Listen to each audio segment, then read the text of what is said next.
Hi mga idol, welcome sa vlog na to, Tech Aya. So for today's video, turuan ko kayo kung paano mag-connect gamit ang TP-Link Umada, mag range extender, no, gamit yung EAP110 natin.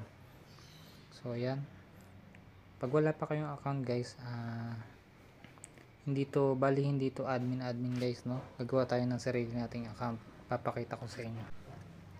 So yan guys, so punta tayo sa TP-Link ID, mag sign up tayo. Yan, kung anong password gusto natin, then click sign up guys. Yan, after ma-sign up guys, meron mag-email na sa atin sa email na ginamit natin, no. Ayan, activation required. So pindutin lang natin yung yellow na yon, tapos yan, activation succeeded. So pwede na tayong mag-login guys gamit yung account na ginawa natin, no. So yan, successful guys. Ayan, punta tayo sa repeater mode guys, kasi nga gagamit tayo ng range extender, no. Tapos yan, click lang yung scan, then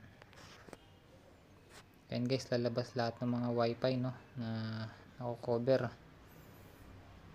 Kasi guys, pili lang kayo dyan, tapos enter nyo yung password, no, kung anong SSID, kung anong password nyo. Tapos dito naman guys, ito yung mismong ano natin, yung EAP110. Nagawa tayo ng mag-set tayo ng password nya.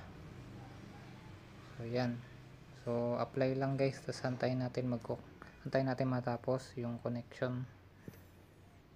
So yan, apply yung setting na guys. Yan, saglit lang naman yan guys, ilang segundo lang yan.